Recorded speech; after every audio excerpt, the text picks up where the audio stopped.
Vítajte, priatelia.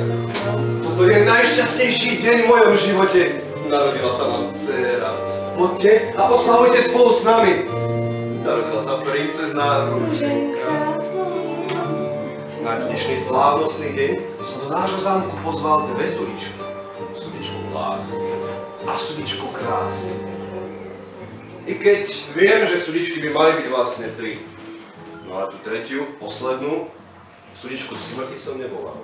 Podľa mňa nerobíš dobre, muž môj. Aj k mojej, aj k tvojej kolíske preto zavolali všetky tri suličky. Mal si pozvať aj tú poslednú. No prečo by som to mal robiť? Veď je to odporné volať smrť na oslavu narodenín. Zabávaj sa. A my tiež, priatelia. Ticho, už prichádzaj.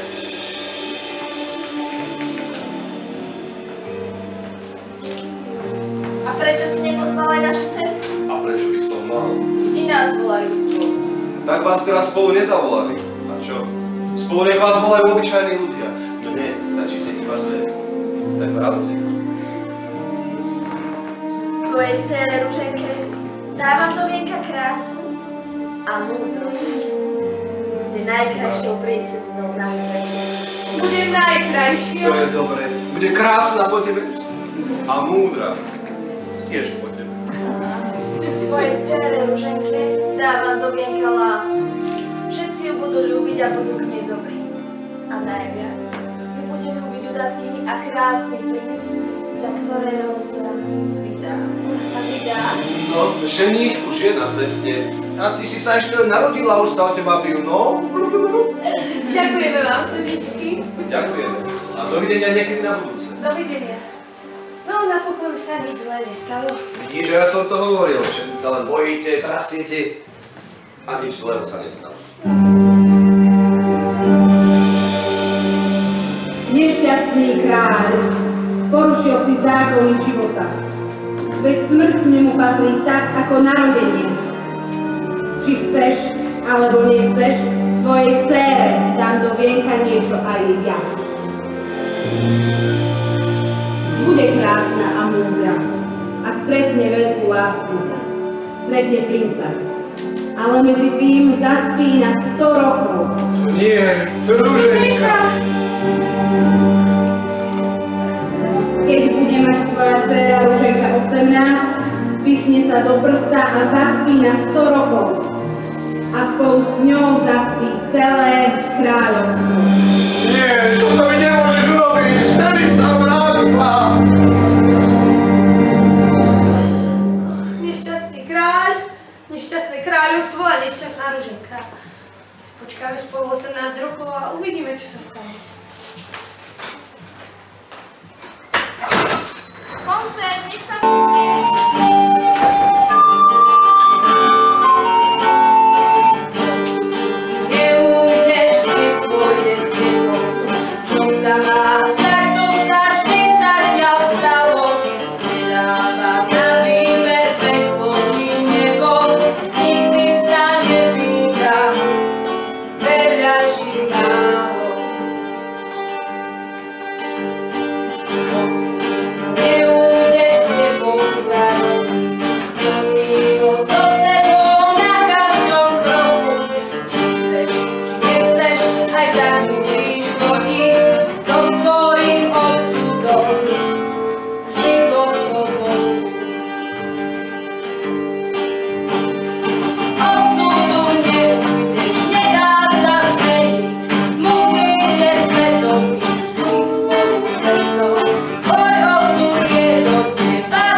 Žijem v tomto kráľovstve.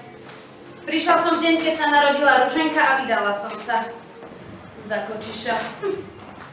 No a stala som sa aj pestúnkou. No čo, nejako byť predsa musí, no nie? Žena moja, žena moja! To je on. som doma, už som tu. No čo, muž môj, kde si toľko? Už som tu, žena moja, hneď ti to rozpoviem. Neuveríš mi, ale boli sme dolu v meste s pánami na trhu. Vyberali sme darčeky pre Ruženku. Krásne nové šaty, nové topánky, krásne perly, nádherný nový prsteň, prekrásny. Teraz jej to dávajú tam vedľa, no nádherná je tá Ruženka, neskutočne krásna. Počúvaj, ale hentí dvaja, ty sú ti takí smiešní, s nimi je taká obrovská sranda, to len aby to nebolo byť ostré, aby si náhodou Ruženka nepichla do prsta. Jaj, no. A vieš, čo si ešte najnovšie dal vymysleť? Čo si vymyslel? Čo dal urobiť? Všetky ostré predmety sem do jazera dal naházať. Všetky ihly, ihlice, kosy. Viem! Vieš? Viem. Boli aj tu a tiež zobrali všetko ostré. Niečoho sa asi boja. Áno, ale čoho? Tak uvidíme, no. Pestovka! Ruženka! Dnes máš narodeniny! Ja mám dnes narodeniny. 18 rokov. Všetko najlepšie, Ruženka. Všetko najlepšie, alumná princeznička. A dostala som veľa darčekov. Pozri, šaty, Nádherné. topánky, perly Práve. a prsteň. No ten je nádherný. A požičiaš mi ho niekedy? Teraz... No nie teraz, niekedy na budúce, pretože teraz dostaneš darček odo mňa. Aký darček? No to je predsa prekvapenie, no tak poďte so mnou.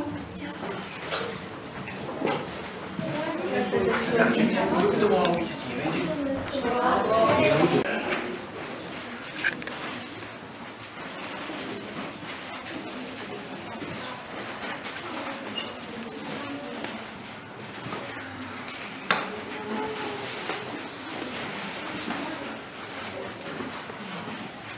Čo je to? To je darček odo mňa. Kolovrátok. Na čo to je? No, vyrába sa na tom niť. Wow, to je dobré. Sadni si, ja ťa to naučím. Toto je breteno. Vezmeš ho do ruky, tak?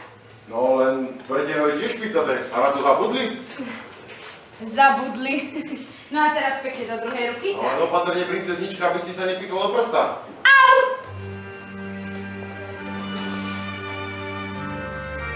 Keď budeš mať 18, pichneš sa do prsta a zaspíš na 100 rokov. Čo to robíš, žena moja? Nie som tvoja žena. Ty zaspíš tiež. Spolu s ňou zaspí celé kráľovstvo.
No čo, Žán, horí? Pozrite sa. Čo je? Toto je! Ja neviem. Tak sa ich spýtaj! Čo sa ich mám spýtať? Skaďal sú? Skaďal sú? Tak, deti, skaďal sú prišli? Z Belej. Pani sú z Belej. A Bystrica.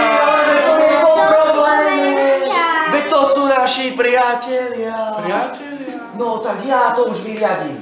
Dobre? Poriadku. Idem na to. Dobrý deň. Nevideli ste náhodou šípkovú ruženku? To je ona. Ona zomrela. Nie, zaspala na 100 rokov. Zaspala chuďátko. Pane? Úplne. Čo to máš? Šípková ruženka. Pozri. Oho. Majú pravdu, veď to je šípková ruženka. To je ona. A toto som ja. A toto som ja. Ale veď to je náš hradný pes Alfons. Pozri sa, tu si ty. Tak toto som ja, toto. Áno. No ale, pozri sa, posledná strana chýba. Chýba strana? Musíme ju nájsť. Nájdeme. No, vy ste bystré deti. Šikovné. Z teba bude princezna. Keby náhodou toto nevyšlo, vezmeš si ma za muža. Budem len tvoj. Máš tu maminku, otecka? Maminka, otecko, už som s vami. Návod, ako zachrániť šípkovú ruženku. Postačí nám jeden smelý, odvážny princ. Máme. To už máme. Máme. Poprvé, vytá svoj veľký meč. Dobre. Po druhé, sekaj ruže. Aha. Žiadny problém. Ruže, bojte sa!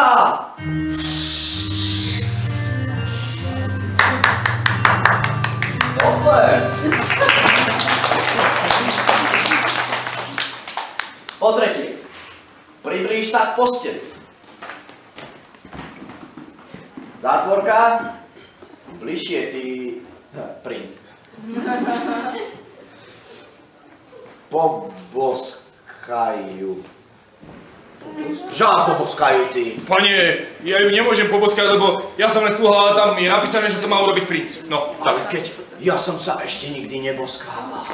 Ešte neposkával. Teraz. Keď princi sa poskávajú, keď nejako majú princeznu. Ale ja som iný princ, ja som sa ešte neboskával. Ale bude stačiť len tak na ličko? Kto povedal nie, priznajte sa. Počul som to. Kto to povedal, môže ísť sem, nech si zobere meč a môže boskávať cudzú žensku. No kľudne zavolaj ocinka, ten bude spokojný. Že? Ty by si šiel? No tak poď, ja zoberaj ocka. Nech sa páči. Nie, nejdeš. Ty ja... No dobre, ja sa na to dám. Dám si. Držím palce.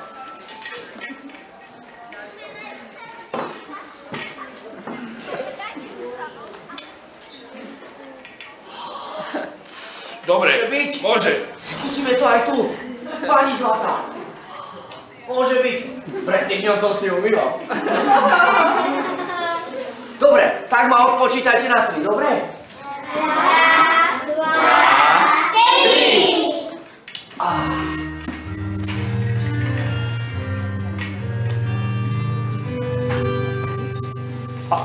Podarilo sa. Dobré ráno, princeznička. Smedná, hladná. Ani nie. Ani nie. Zachránil si ma. Zachránil si celé naše kráľovstvo. Ale veď to nestojí za reč. Ja zachránim každý deň kráľovstva. Včera to bol Trenčín, predtým Bratislava, potom Šintava, sáme princeznej. Pozri, čo našli deti. Poslednú stránku z tvojej knižky. Je tvoja. Vezmeš si ma za toho muža. Budem len tvoj. Budem ťa ľúbiť do konca života. Ona si ťa vezme. Vezmeš si ma. Otecko bude rád. Ocinko tu nie. To nevadí. Máš čas na rozhodnutie. Dobre? Vezmite si poslednú stranu, ale dajte na ňu pozor, aby ste zachránili aj našu rozprávku. A teraz vás čaká ďalšia rozprávka. Tam hore vo veži. Je to poriadne ďaleko, tak sa na to pripravte. Žán, Áno, pane? odved našu družinu do veže. Samozrejme, nech sa páči, poďte so mnou.